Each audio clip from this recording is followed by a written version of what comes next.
Good evening. My name is Mike Emery, and I'm the site administrator of Cornwall Iron Furnace, a historic site located in Cornwall, Pennsylvania, which is owned and operated by the Pennsylvania Historical Museum Commission, Pennsylvania State Agency for History. Our lecture tonight, America in the 1840s, is brought to you by the Friends of the Cornwall Iron Furnace, a nonprofit support group that is made up of volunteers from the community.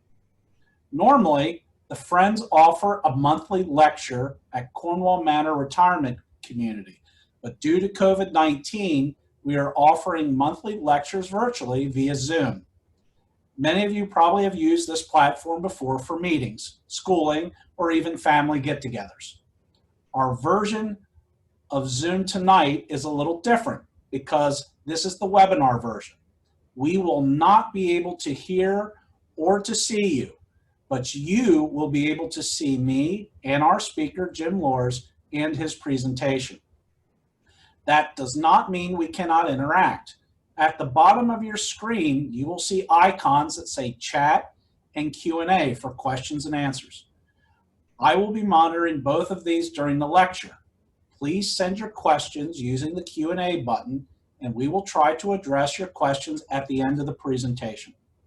If you have something to add that you would like the rest of the group to see, but is not necessarily a question, please use the chat button. We are also recording this evening's lecture, and we'll post it sometime in the near future onto YouTube, and you can look for that on our Facebook page. With that, I want to introduce tonight's speaker, Jim Lewars. Jim is a native of Berks County. He graduated from Penn State University, where he earned his bachelor's majoring in journalism and history and his master's in American Studies.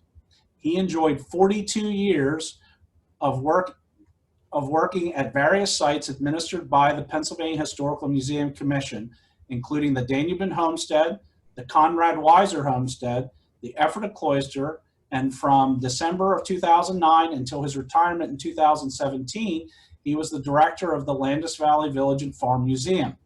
Jim has served on the board of many historical organizations, including the Historical Society of Berks County, the Historic Preservation Trust of Berks County, the Historic Barn and Farm Foundation of Pennsylvania, and most recently on the Danubin Homestead Associates. Please welcome our speaker, Jim Lewars. Thank you very much, Mike, and greetings to everyone out there. I'm going to switch to my screen. Here we are. And the first panel. Again, thank you very much for that kind introduction, Mike. In my career with historic sites, I spent a lot of time in the 18th century at the Danubin Homestead, the Conrad Weiser Homestead, and even the Ephrata Cloister. And then in 2009, I became the director of the Landis Valley Village and Farm Museum, a site which interprets 3 centuries of history, the experiences of the Pennsylvania Germans from the 18th into the 20th century. And suddenly, I was thrust into the 19th and 20th centuries beyond the 18th century. So it was a little bit different for me. But one of the projects that we undertook at Landis Valley was to really study this particular building, which is one of the key buildings at Landis Valley. This is the Jacob Landis Senior House. And we undertook a study to determine what would be the best period of time to interpret. And you know, since part of Landis Valley interprets the 18th century and just the very early 19th century, and another large part of the historic site interprets the Victorian period, we felt that having a bridge was very, very important. And this particular building fit that bill. Jacob Landis acquired the land on which this house was built in 1805 and incrementally constructed this building, completing it in 1830. By the early 1840s, about 1842 or 43, he actually turned this house over to his son, Jacob Landis Jr., and then Jacob Sr. built the small brick house in the background, which is known as the Grossmotor House, as a retirement home for he and his wife. Jacob Sr. lived on site until his death in 1848. we determined that the 1840s, again, was an important period to interpret on site because it served as a bridge between two other periods of time that we interpret at Landis Valley. And when we looked at, and when I began looking at Jacob Landis's life and looking at the year 1805 when he first arrived on site and the late 1840s when he passed away, I couldn't help to think of the remarkable changes that had happened in society, happened in Pennsylvania, and happened in the United States. And what I'd like to do this evening is share with you some of the observations that I made in researching this period of time. And I also want to share an extraordinary diary that I came across of a Pennsylvania soldier who served in the Mexican War between 1846 and 1848. And he left an incredible diary. And we're going to draw on some of the accounts of his diary this evening as we discuss this period of the 1840s. So let's kind of look at the year 1805 when Jacob Landis first acquired this property and began building this house. You'll note the road in front of the house. In fact, this property was actually located on a main road that ran between Lancaster and Ephrata and eventually onto Reading. And when you think about how people lived in 1805, I mean, people weren't living too much differently than they had in the 18th century. Jacob in this house would have been, heating and cooking with wood and using candles, etc. And the pace of life certainly was of the colonial period in a way. Pennsylvania was largely agrarian place. There certainly were trades and tradesmen. There was some limited industry, which we'll talk about.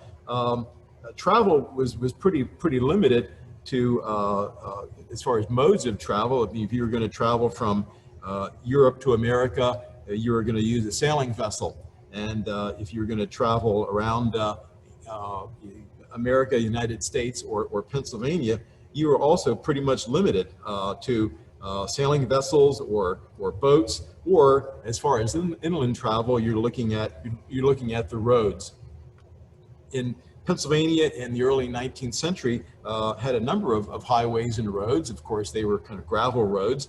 There were some improvements. By the 1790s, there was a turnpike that was laid out between Lancaster and Philadelphia, in which they actually used crushed stone. But travel was pretty limited on these roads and these highways. I mean, if you were a person going from place to place, you could walk, you could ride a horse, you could take a carriage or wagon. Stagecoach lines had begun by the early 19th century. If you're hauling freight, you were probably going to use a Conestoga wagon like the one viewed here in this painting with a 6-horse team. And these Conestoga wagons were really quite remarkable in hauling freight from place to place. And we know that the farmers in Lancaster and Lebanon and Berks County grew very prosperous from these wagons carrying flour from these outlying regions to Philadelphia in the 18th and early 19th century. So these wagons were really the way you carried freight from place to place. But travel in 1805 was pretty limited. It should also be noted that communications in the early 19th century was also limited. I mean, communications didn't really move any faster than the transportation. There was certainly word of mouth. Any newspapers or broadsides could be carried from place to place, but just as transportation was limited, so was the communications from place to place. And as far as travel times, I know that from my hometown in Reading to Philadelphia at this period of time, the journey took about 2.5 days. It's about 50 miles. From Lancaster to Philadelphia was probably 3 to 4 days. It was possible in the early 19th century to travel by road from Philadelphia to Pittsburgh, and we know the Conestoga wagons did that. They hauled freight from Philadelphia to Pittsburgh in the early 19th century. But taking a load of supplies from Philadelphia to Pittsburgh would have taken about 3 weeks. And in fact, Landis Valley has a very interesting receipt from a wagoner that documents how long it actually took to take a wagon full of goods from Philadelphia all the way west to Pittsburgh over the roads. Now, in the early 19th century, power for industries and mills was also pretty limited, and it was pretty limited to water power, or people power, or animal power perhaps, but water power was really the way that mills and other early manufacturing would have been powered in the early 19th century. And here's a view of a mill of some type, probably a grist mill or a grain mill with an external water wheel. When I was at the Dandy Boone Homestead, one of the projects that we undertook was to restore a water-powered sawmill. And during that period of time, I grew an incredible amount of respect for water power and the engineering required to hook up the hydraulics to power mills. Mills, of course, have to be located adjacent to streams that have enough flow to power their wheels. But of course, mills, the actual creek or stream doesn't power the water wheel. You have to build all kinds of infrastructure to harness that water power. If your mill is next to a stream, you have to build a dam breast to create a mill pond, which brings the water up to the correct elevation.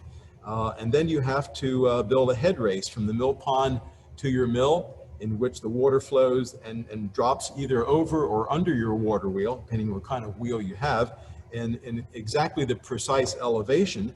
But then you need a tail race to take the water away from the mill. And of course you need water wheels and all kinds of other mechanisms to power the machinery. But water power is, and using water power takes a lot of infrastructure and a lot of engineering. It's just incredible. Iron furnaces like Cornwall Iron Furnace in the early 18th or early 19th century had to be located near their natural resources.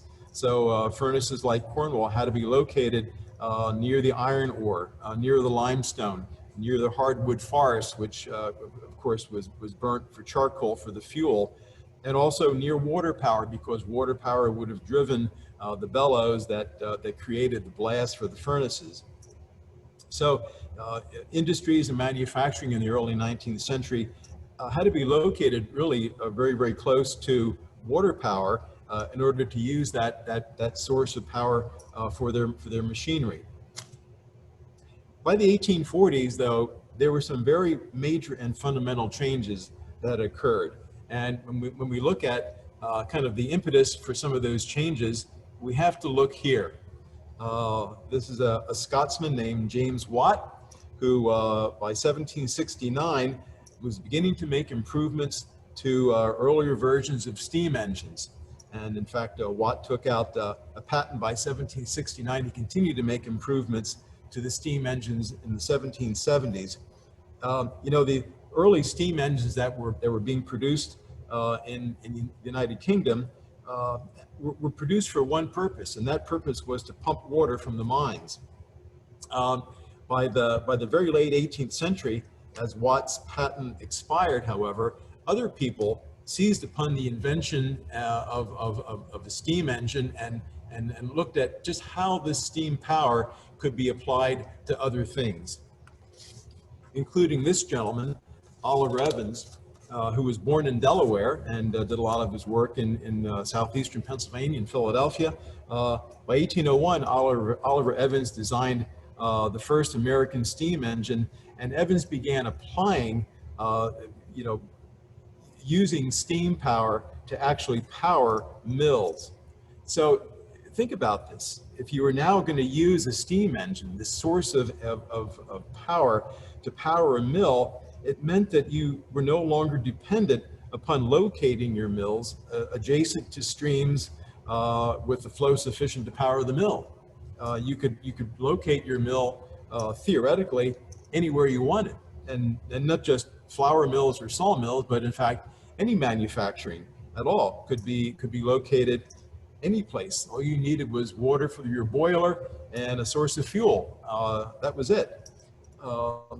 But there were some other restrictions, however. Mills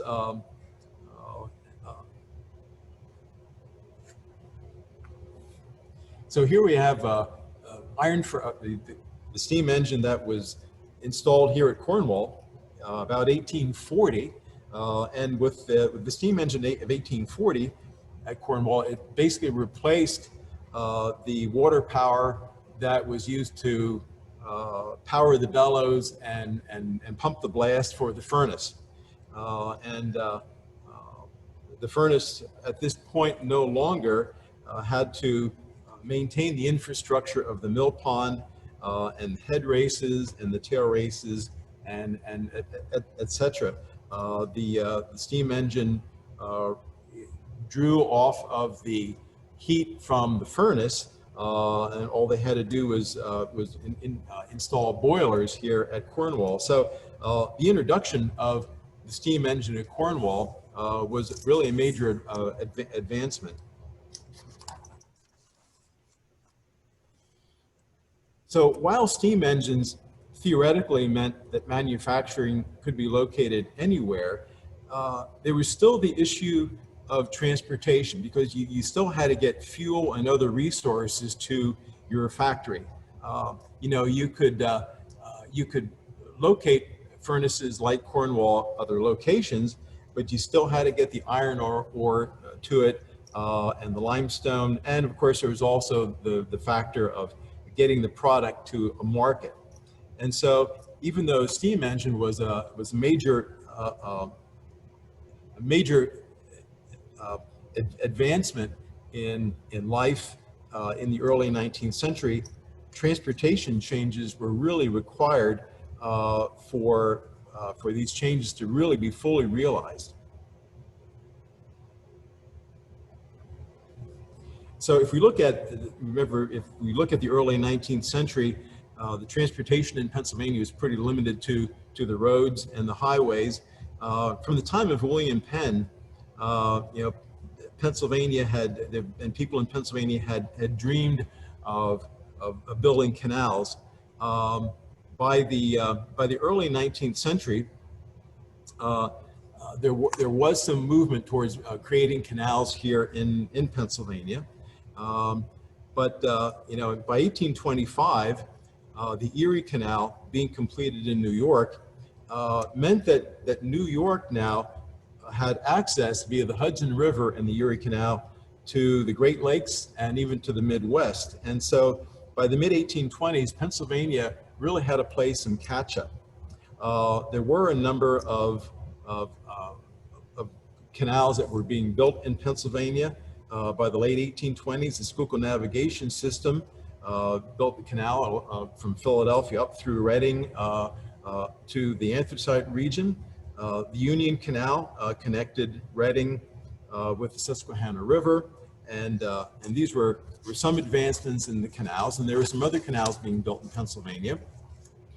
By 1826, the Pennsylvania legislature approved appropriations to build the state-owned Pennsylvania Canal linking Philadelphia and Pittsburgh, which became known as the main line of public works, and included canals like the one that is pictured here, with other innovations, and in fact other uses of steam. This map shows canals which had been built in Pennsylvania probably by the late 1830s, and you can see that by the late 1830s, a lot of the major urban areas were connected with canals, and you can also see how the system of the main line of public works connected Philadelphia all the way to Pittsburgh. So if you can see Philadelphia, connecting Philadelphia to Columbia was the Columbia-Philadelphia Railroad, completed by about 1834. From that point, then, freight and traffic moved along the Susquehanna Canal, the Pennsylvania Canal, the Susquehanna Division, from Columbia north towards the junction with the Juniata River. From that point, then, the canal followed the Juniata Division westward to Hollidaysburg, and then over the Allegheny Mountains using the Allegheny Portage Railroad to Johnstown, and finally then connecting to the Western Division of the Pennsylvania Canal all the way to Pittsburgh. This system was completed by 1834 and then connected Philadelphia with Pittsburgh. And again, you can see by the 1830s, the transportation network in Pennsylvania was beginning to really expand.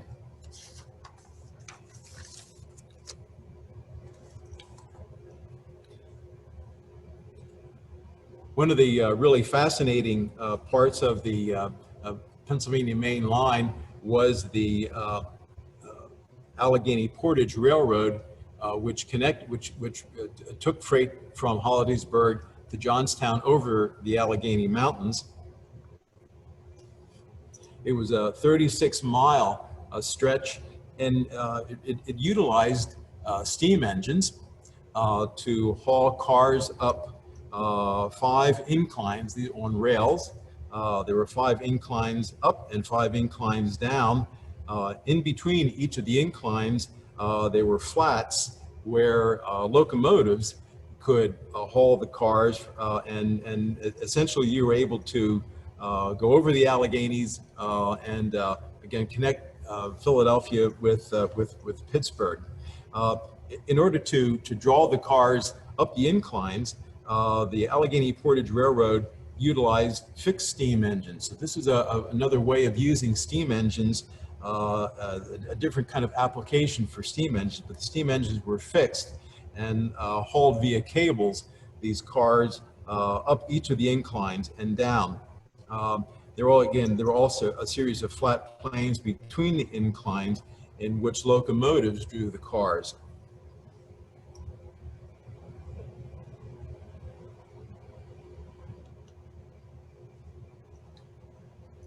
Now, I know that later in this lecture series, Craig Benner is going to be talking about railroads, and I'm not going to say a whole lot about railroads, but by 1825, another application of the steam engine was, of course, with rail service. By 1825, George Stephenson opened rail service in England.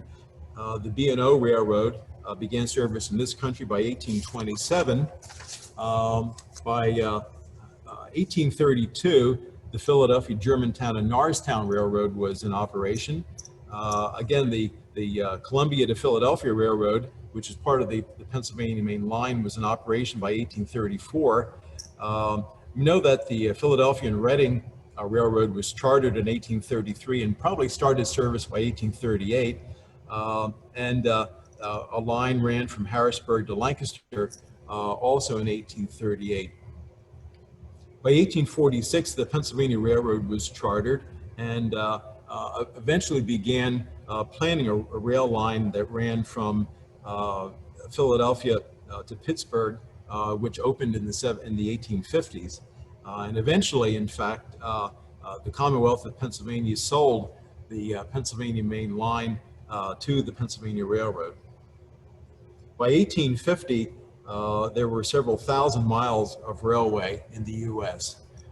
And so, by this period of time, by the late 1840s, surface travel in Pennsylvania had really advanced quite remarkably. Another application of steam power to transportation was, of course, the steamboat. The first commercial success in steam propulsion for a ship was Robert Fulton's Clermont, which plied between New York and Albany, New York, by 1807. Steam power was introduced to the Mississippi River by 1812, and by the late 1840s, Mississippi steamboats, like these shown here in Cincinnati, had evolved into a distinctive design because these boats were basically flat-bottom boats without really deep hulls. The machinery was located on the main deck, and there was a very wide, shallow hull. But by the 1840s, these boats were plying the Mississippi Valley from Pittsburgh all the way to New Orleans.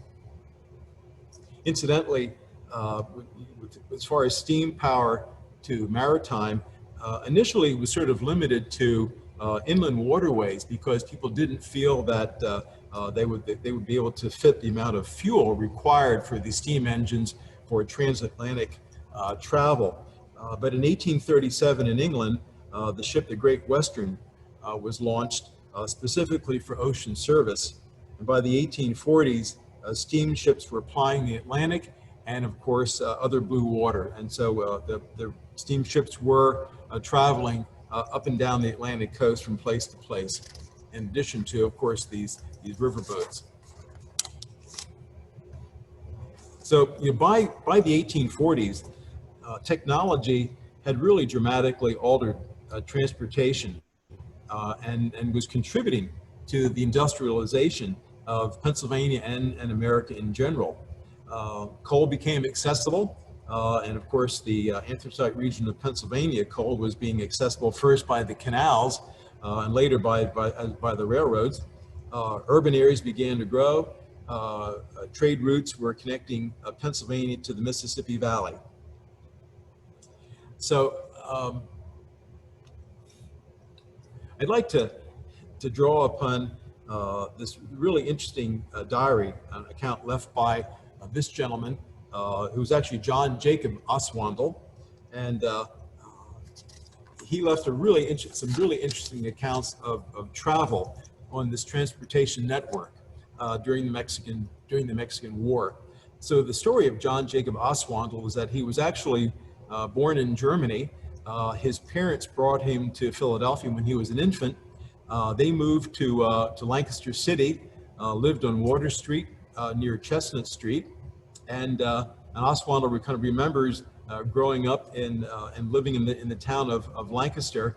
When he was 9 years old, family moved to Earl Township, Lancaster County, and Jacob was farmed out to a farmer named Graybill in New Holland, and worked on that farm until he was 15 years old, at which time his entire family moved to Lewistown up in Mifflin County.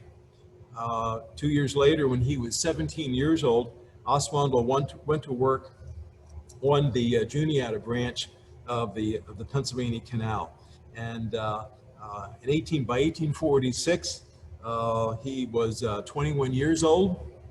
He was working on the canal boat Mary on the Juniata branch, and hauling freight between Hollidaysburg and Harrisburg. And I believe he actually also made his way to Philadelphia as well on that canal boat.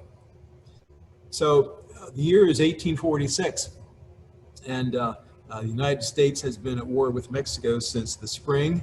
And initially, President Polk had called out for volunteer units to be raised by the states. Initially, the initial call for volunteers was essentially to the western states, but by the fall of 1846, they needed more troops, and so Polk called out troops elsewhere, and Pennsylvania provided 2 volunteer regiments to serve in the Mexican War.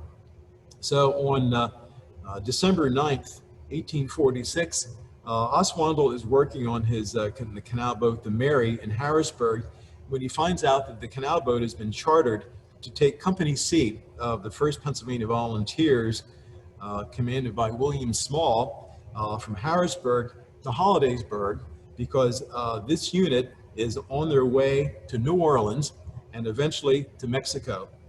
And almost on a whim, Jacob Oswandel decided to join that unit. He says he decided to enlist, being thus young and healthy and naturally ambitious for new enterprises and excitement, and had nothing to confine myself to any particular locality. Oswandel, from that point on, kept a daily account of his experiences going to Mexico, fighting in Mexico, and returning. His account was eventually published in 1884, and he did add some commentary to the account book.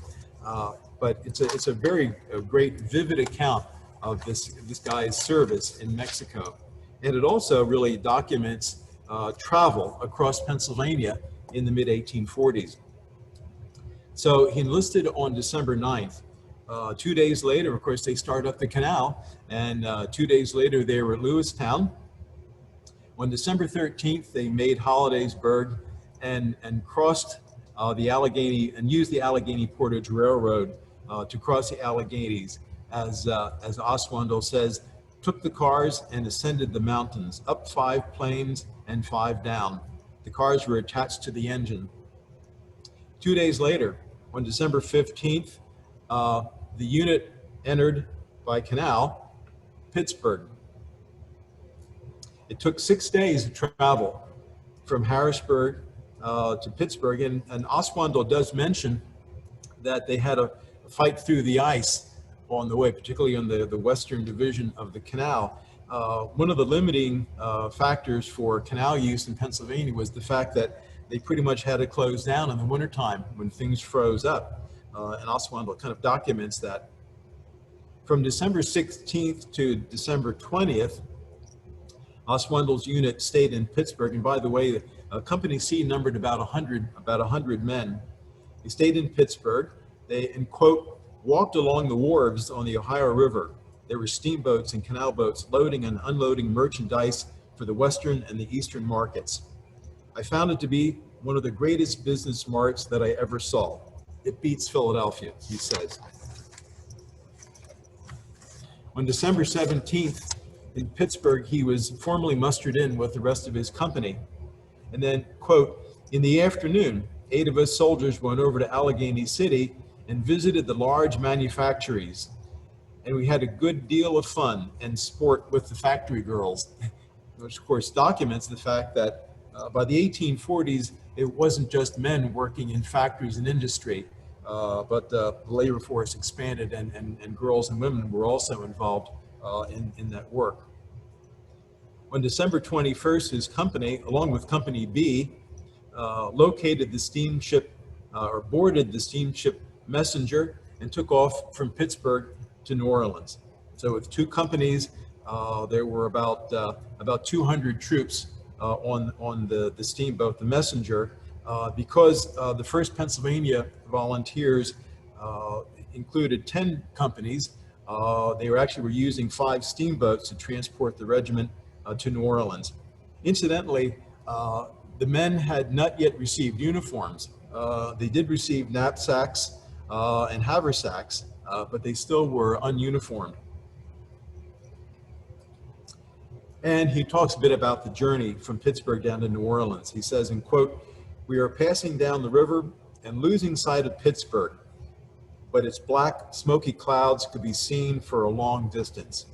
It was kind of fascinating when his company originally arrived into Pittsburgh. Some of his fellow soldiers from Company C were absolutely disgusted at the idea that they would have to stay in such a smoky city. And it's interesting to note that most of these guys were from Philadelphia. Company C was a Philadelphia unit, except for 8 men who were from York County. But even the Philadelphians, they found Pittsburgh a disgusting, smoky place. For the next 6 days, Oswandell passed through Cincinnati, Louisville, and, quote, numerous little towns. Their names I failed to get. They are all situated along the river shore and promise to tell well in the future. They celebrated Christmas Eve on the river, and on December 25th, they tied up in Cincinnati, but were not allowed on shore, which is probably a good idea. Later on, some of these fellows, when they did have leave in cities and towns, caused quite a ruckus. On December 26th, they passed and were at Louisville, Kentucky, but they had to offboard their steamship because there was low water on the Ohio at that time, and so they had to march through Louisville and allow the steamboat to pass through the kind of the low water areas, and then the men reboarded the ship downstream a bit. On December 27th, and this is kind of interesting, on December 27th, they raced the steamboat Allegheny on the Mississippi. And quote, Oswandell says, like, unquote, some of our men who were interested in the race volunteered and assisted the firemen in keeping up the steam. I have seen no less than 3 barrels of fat salt pork thrown into the fireplace, which burnt like brimstone, and which made plenty of steam. The race kept up until our boat had run out of coal and wood. That evening, they passed Vicksburg.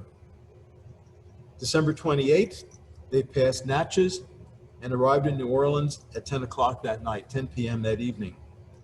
The total travel time from Pittsburgh to New Orleans was 6 days. The total travel time from Harrisburg was 12 days. So 12 days travel from Harrisburg to New Orleans.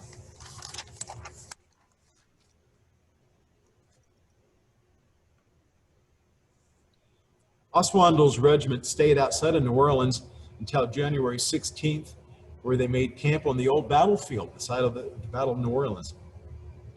They finally received uniforms, other equipment, and muskets. Quote, old flintlocks stamped Harper's Ferry, U.S. In fact, even though more modern arms were available, the entire U.S. Army, regulars as well as volunteers, were armed with old smoothbore flintlock muskets. And we'll talk a little bit later about some of the newer weapons that were available to the Army, but they were all armed with flintlocks initially. On December 16th, their unit embarked on the sailing vessel Statesman as they left New Orleans.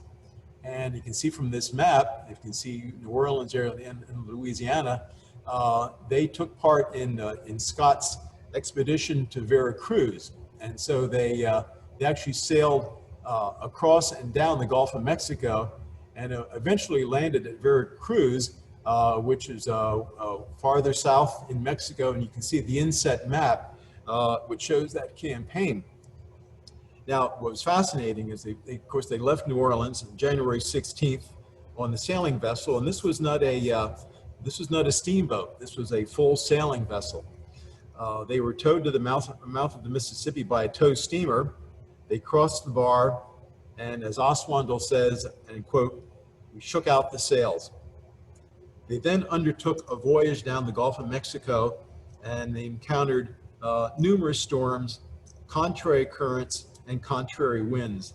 They have finally arrived at the Isle of Lobos, which is just off of Veracruz, on February 16th, 1847. They were at sea one entire month.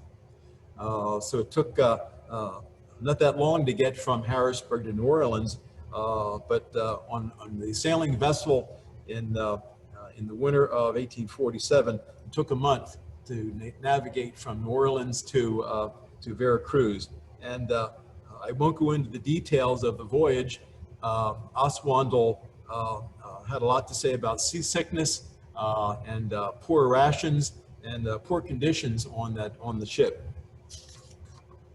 Incidentally, there were actually three companies of Pennsylvanians from the 1st Pennsylvania on that ship. So there were about 300 soldiers below decks for that month-long voyage through the high seas. Oswandell's unit served with the Army in Mexico, and they took part in the siege of Veracruz. They marched inland and took part in the Battle of Cerro Gordo. He helped to garrison the city of Puebla and eventually marched to Mexico City and was involved with the occupation there. That was a march of about 300 miles inland to Mexico City.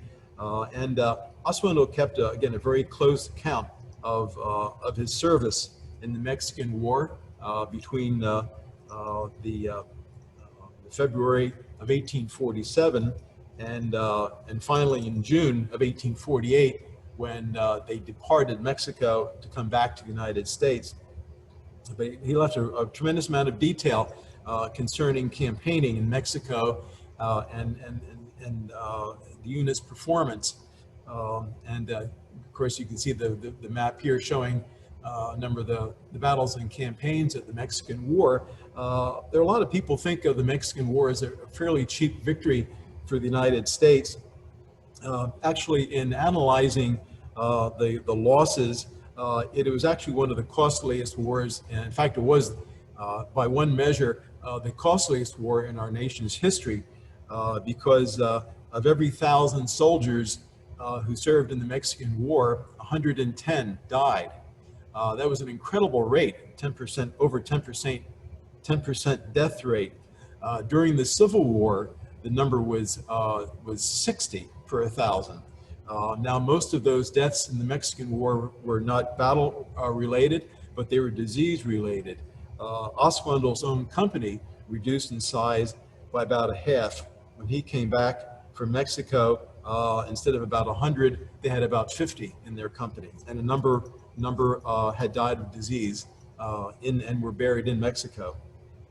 So Oswandell's unit served in Mexico. They again marched all the way to Mexico City and all the way back to Veracruz. And on June 19th, 1848, his unit now boarded the ship Eudora, which was not a pure sailing vessel, it was a steamship. And so they embarked, and for the return journey, remember it took a solid month to go from New Orleans to Veracruz by sailing vessel.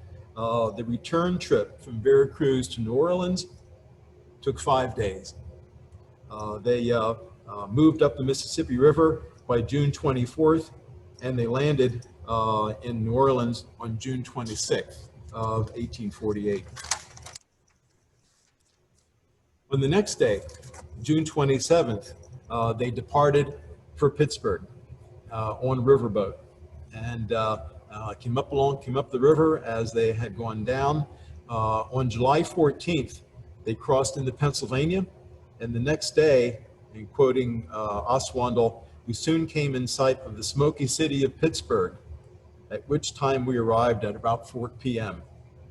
So the trip from New Orleans to Pittsburgh against the current took 18 days, 3 times longer than their trip from Pittsburgh down. But again, they're going back against the current.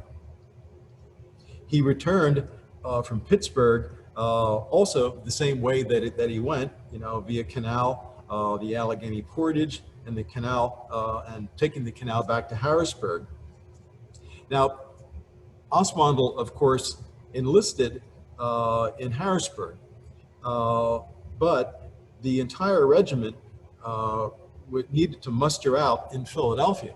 So Oswandell, even though he would have liked to have just stayed either in Harrisburg or even in Lewistown, he was forced to actually travel with the regiment all the way back to Philadelphia. So on the morning of July 22nd, 1848, first of all, his regiment took part in the funeral of Pennsylvania Governor Shunk, who died a few days earlier. Later that day, however, they marched to the train depot in Harrisburg and then took the train from Harrisburg to Lancaster. And he describes the train dashing along the Susquehanna River, passing Middletown, and increasing speed all the way up to about 30 miles an hour. They stopped to take on water in Elizabethtown and Mount Joy before arriving in Lancaster at about 3 p.m. On July 23rd, he spent the day visiting various sites in Lancaster that he remembered, including the site of his former house on Water Street. On July 24th at 1 a.m., the regiment was up at 1 a.m., up and ready to depart by train for Philadelphia. And Oswandell says, at 2:30 o'clock, the whistle of the locomotive blew, and off we started for Philadelphia, in the midst of cheers and applause from the citizens. So the citizens of Lancaster turned out at 2:30 a.m. To see the regiment off to Philadelphia. They arrived in Philadelphia before 10 a.m., a journey of about 9 hours. Remember before, by 1805, if Jacob Landis Sr. had wanted to go to Philadelphia, it would have taken him by wagon probably about 4 days.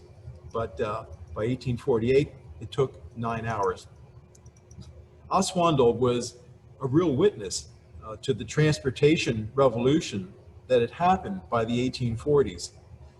He was also a witness to the growth of cities and burgeoning trade and commercial activity. In describing the city of New Orleans. He says, along the levees, you can see moored to the shore hundreds of steamboats arriving and departing for Pittsburgh, Cincinnati, St. Louis, also hundreds of seagoing ships, bringing the merchandise of the world to the merchants of New Orleans. By the late 1840s, both the Irish famines and also disruptions in continental Europe had fueled incredible migration to our shores, bringing laborers to the expanding cities. And to get a sense of how cities and urban areas were expanding in the decade of the 1840s, the population of Philadelphia expanded from 258,000 in 1840 to about 408,000 in 1850. Pittsburgh's population more than doubled from 21,000 in 1840 to 46,000 in 1850. Even Lancaster increased from 8,000 in 1840 to about 12,000 in 1850. The most populous city in the United States was New York, which increased from 312,000 in 1840 to 515,000 in 1850. By the way, when Oswandall passed through New Orleans at that point was the fourth, by population, the fourth largest city in the United States after New York, Philadelphia, and Baltimore.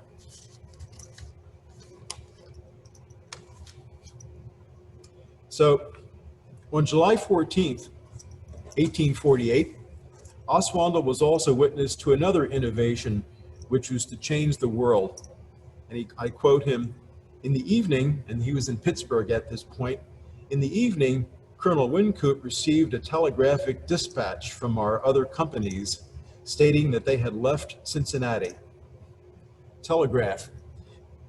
Samuel F.B. Morse to the left unveiled the electronic telegraph in 1844, sending word from the Democratic Convention in Baltimore to Washington that James K. Polk had been nominated for the presidency for the Democratic ticket. Polk, who was at home in Tennessee, didn't get the word for another 10 days. But by the time of the Mexican War, just a few short years later, telegraph was linking all the major cities in the United States. And in fact, the public was so interested in what was going on in Mexico that they would flock to the telegraph offices of the large cities to get word on the latest developments in the war.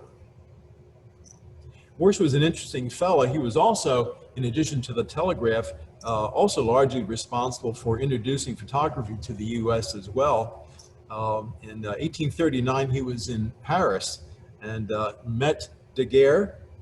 He bought one of his cameras and brought that camera back to New York. Morse set up a studio and began teaching photography to various enthusiasts, including young Matthew Brady. But by the 1840s, photographs were happening, and Matthew Brady in particular began collecting photographs of some of the most important people of the period.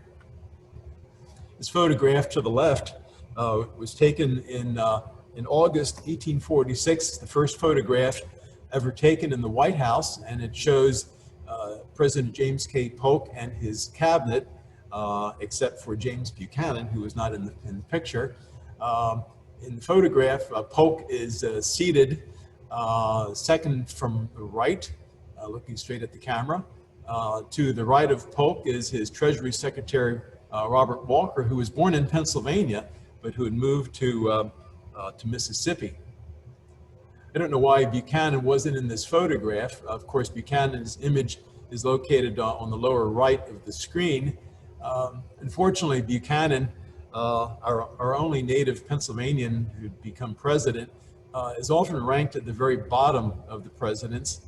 I think if you would ask James K. Polk how he would rank Buchanan as Secretary of State, he probably would also rank him near the bottom. Polk did not like Buchanan and nearly dismissed him a number of times from his administration. Of course, in the upper right is a more familiar image of President Polk. Incredibly, there were a few photographs taken in the Mexican War of U.S. troops in the field. This is one of my favorite photographs of all time.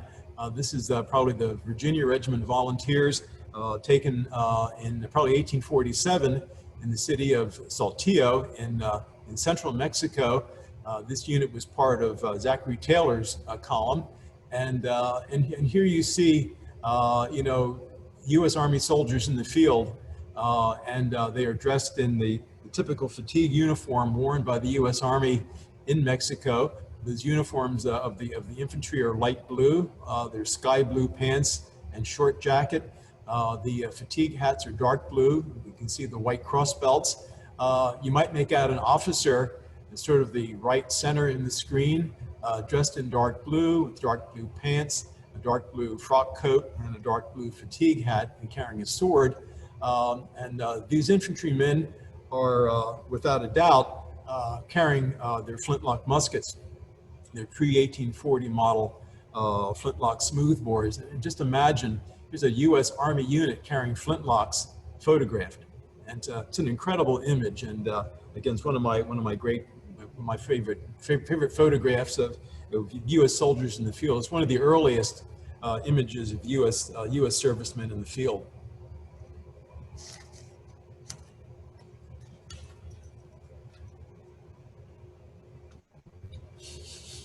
And as far as other innovations, in February 1848, Oswandall notes that he was in Mexico City at the time. In February 21st, 1848, his regiment turned in their flintlock muskets and received the new cap percussion muskets.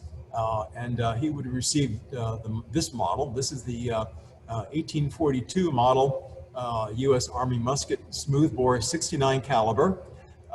And of course, the innovation here is that this percussion musket replaced the earlier flintlock firing mechanism. The percussion was an incredible innovation, and it actually drew upon the discovery of fulminates. Fulminates are chemicals that when struck will spark. And so using fulminate of mercury, they were able to create a spark instead of a flint. Of course, you still had to load this gun from the muzzle. So what they would do is they would load a cartridge full of black powder down the muzzle, and then the solid ball went down, and these are round balls, smooth bore, that was all rammed down. But instead of priming in a pan and using a flint to spark, what they would do is mount a small cap, a brass cap, on top of that cone, also called a nipple, back by the breech. And when struck by the hammer, there was a small bit of fulminate of mercury inside the cap, which would send a spark down through that cone and set off the main charge in the breech of the gun. So using the caps led to faster ignition. It was reliable in all weather. You could fire this musket in the rain, and this actually led to the development of modern metallic cartridges. It was an incredible innovation, and it was introduced here during the Mexican War. Another innovation which Oswandell would have seen in Mexico was the issuing of this revolver, Samuel Colt's innovation of the Walker Colt revolver, introduced in Mexico in 1847. Samuel Colt is to the right, and is really the father of the revolver in its modern sense. And the gentleman to the far left is also named Samuel. He's Samuel Walker. So Samuel Walker was a commander of the Texas Rangers who had fought during the Texas Rebellion against Mexico. During the Mexican War, the Texas Rangers were federalized, so he was now serving in the U.S. Army at that particular time. Samuel Walker sought out Samuel Colt because Colt had actually produced an earlier revolver in the 1830s, but that business kind of went out of business, and so they were no longer being manufactured. But Samuel Walker wanted Colt to design this type of gun for his mounted cavalry, replacing single-shot carbines. And Colt complied and the Army ordered this weapon. It was the first revolver that was then issued to U.S. Army personnel, but it allowed a cavalryman to be able to shoot, of course, a number of rounds from this revolver, as opposed to a single shot from a carbine. But of course, you know, the innovation of the percussion cap was necessary for this revolver to have taken effect, and so it was kind of one invention led to another. Now, I don't want you to think that that all inventions in the mid-1840s were warlike. In 1846 alone, Elias Howe invented the sewing machine, Richard Hoe invented the rotary printing press, and Dr. William T.G. Morton first administered ether in a surgical operation. So other things were happening in America in the mid-1840s. At this particular time, you know, foreigners, though, were commenting on the tremendous energy that seemed to be prevalent in this country. One traveler mentioned the whole continent presents a scene of scrambling. Said Daniel Webster, "Our age is of a different character from the past. Society is full of excitement." And of course, expansionism was certainly in the air. It's interesting. This is of course, a map of the U.S. Prior to the end of the Mexican War, and you can see the U.S. in pink. Texas is shown as a state had been annexed in December 1846. You have the unorganized territory, the Iowa territory, the Wisconsin territory, and then the large section of Oregon country. Oregon was actually jointly administered by both the United States and the United Kingdom. And of course, then the gray area to the left was territory of Mexico. James K. Polk was an expansionist, and he certainly wanted to expand, and by the end of his administration did expand the United States all the way to the western coast. It was interesting, as Oswandall noted his travels on his way to the Mexican War, the tremendous outpouring of support for the troops that he saw, whether he was traveling through the north or the south. He says, "Many of the citizens along the river had the American flag flying over their housetops and on poles in honor of us soldiers, and at many places we perceived the ladies waving their lily white hands and handkerchiefs." American, you like it or not, was popularly supporting expansionism, and that notion of manifest destiny was certainly a popular idea, and it was probably the reason for Polk's victory over Henry Clay in 1844. It's fascinating as a Pennsylvanian, as we drive around central and southeastern Pennsylvania. I've always been fascinated by the fact that there are these interesting place names on the environment, which really, I think, speaks to the support that people in Pennsylvania felt for the Mexican War, because as you drive around, you will note place names like Mexico and Texas, Palo Alto, Buena Vista, Veracruz, Monterey, Brescia, and Matamoros. These are all, of course, place names and battles and places for the Mexican War. There are also a number of places named after Ringgold. There's a new Ringgold in, I believe, Schuylkill County. The Ringgold, you have the Ringgold Band in Reading, and other things named after Ringgold. Samuel Ringgold was a hero of the Mexican War who died at the Battle of Palo Alto and was awarded the Medal of Honor. And when you're thinking about place names during this period of time, don't forget the little crossroads in Lancaster County called Oregon. And one other thing to think about regarding the Mexican War, and that is a number of times in our nation's history, the population has elected president successful generals, whether it was Washington or Andrew Jackson, Grant or Eisenhower.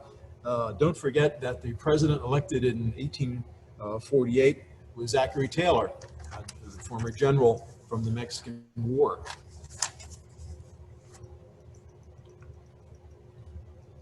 But, you know, despite perhaps that unity, there were storm clouds on the horizon by the 1840s.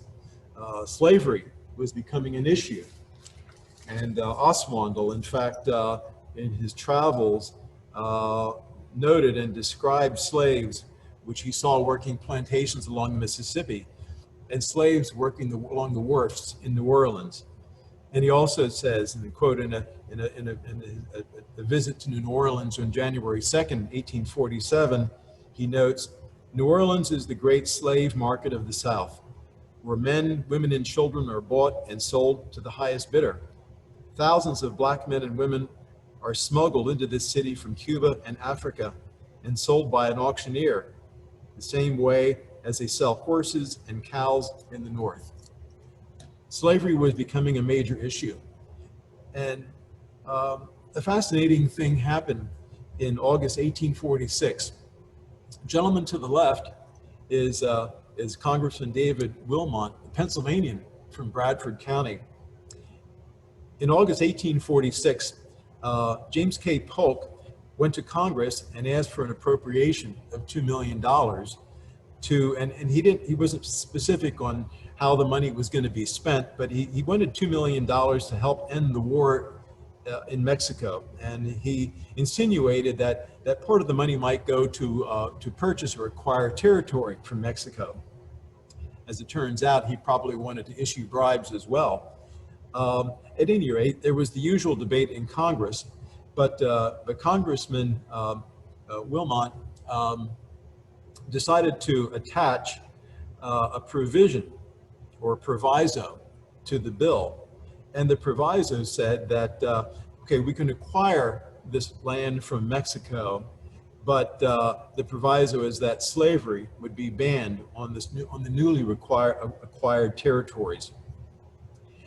What happened in Congress is that as the Congress voted for this, they didn't vote along party lines. And you know, today we often think that we're divided, and Democrats always vote one way and Republicans vote another. Well, if you read the history of the Polk administration, the Democrats always could be predicted to vote one way, and the Whigs could always be predicted to vote another way. Whether they were Northern Whigs or Southern Whigs, the Whigs voted together and the Democrats voted together, and you had the same kind of division in the Congress as we may see today sometimes.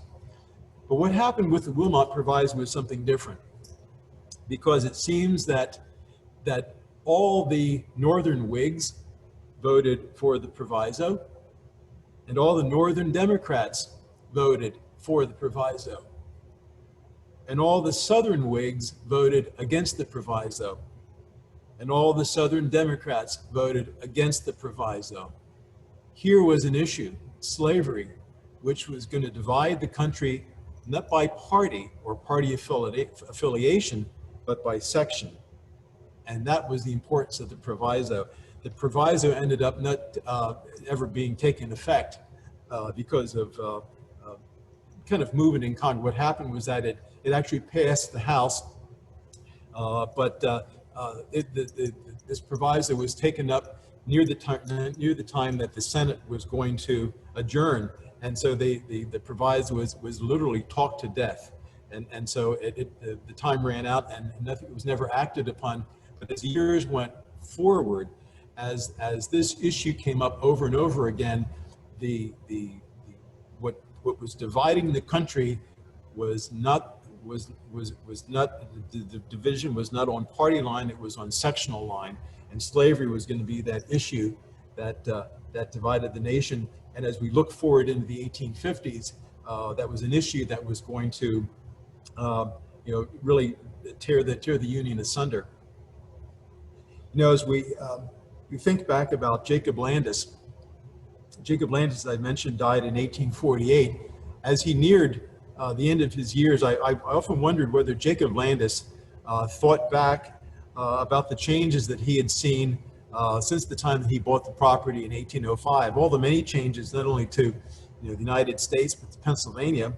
By 1848, in fact, the United States did stretch all the way to the Pacific Ocean. And the cities had grown, manufacturing had expanded incredibly. Transportation was not what it was in 1805. And in 1848, had Jacob Landis wanted to, he could have taken a carriage ride into Lancaster City, and he could have traveled to New Orleans had he wanted to. Never would have dreamed that in 1805, but he could have done that by 1848. But I also wonder whether in 1848 he pondered the future. I don't think there's any way in the world that in 1848 Jacob Landis could have looked forward a dozen years to see what calamity was in store for this country. So the 1840s, I believe, is an important period of time. It's an important bridge between that post-colonial period and the Victorian era. It's a very, very fascinating period of time. Of course, in the time allotted to me, I certainly couldn't do any kind of I had to leave out a lot. This is simply scraping the surface. I encourage all of you to read more about the 1840s. I encourage you all to read more about railroads, canals, politics of the time, industrialization, transportation, and read more about the Mexican War and the Polk administration. It's very fascinating reading. So I thank you very much, and if there are any questions, I'd be glad to try to answer anything. I'll turn things back, I guess, to Mike. Well, thank you very much, And Jim. I guess we need to move to here. Should I go out of this now, Mike? No, actually, you can stay in it. That's fine. Okay. Well, Okay. Jim, at the moment, we don't have any open questions, but I did like your statement as looking at this as really setting up, that dozen years, of course, talking to the election of Abraham Lincoln and then eventually the secession of South Carolina, beginning the Civil War. And one of the reasons I asked you to look at this time period was, we'd had many conversations over the years looking at this time and how it was so often overlooked, but yet all of the problems of the Civil War start with this acquisition of land, Texas being annexed, all of Mexico coming in, and then the entire 1850s is what to do with this property.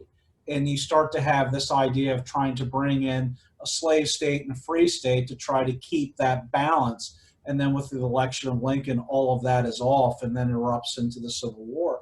So it's really that new acquisition of land, which the United States goes to, I believe, at least a third of its land mass is acquired in the 1840s. So it's a tremendous amount of property that comes in. So When as far as annexation, Mike, it wasn't just the land from Mexico. The annexation of Texas was also a major key issue. And running up to the election of 1844, everyone assumed that Martin Van Buren would be the Democratic candidate for president. But Martin Van Buren opposed the annexation or the annexation of the Republic of Texas, and he essentially was shunted aside because the popular sentiment was for bringing Texas into the Union. we did have one other question come in, Jim. We have, I believe, Betty, who asked, whatever happened to Jacob Oswandel? Jacob Oswandel, well, what happened was that he was discharged in Philadelphia, and he actually remained in Philadelphia then and lived the rest of his life in Philadelphia. I don't recall what he did for a living, but he spent the rest of his life in Philadelphia. Again, was finally able to publish his account in the 1880s. And I think he died then later in the 1880s and is buried outside of Philadelphia, if I remember correctly. Yes. Well, I think that is the end of our lecture. So I'd like to thank everyone for joining us for our lecture this evening. I especially want to thank Jim Lewars for his presentation and for Kathy Donaldson for helping to organize our virtual talk. I also want to thank the Friends of the Cornwall Iron Furnace who sponsored this program. If you or your business would like to sponsor a future lecture, please contact the site for further information, and of course, donations are gladly accepted. We look forward to a day when you can all visit the museum again, and in the meantime, please stay safe and good night.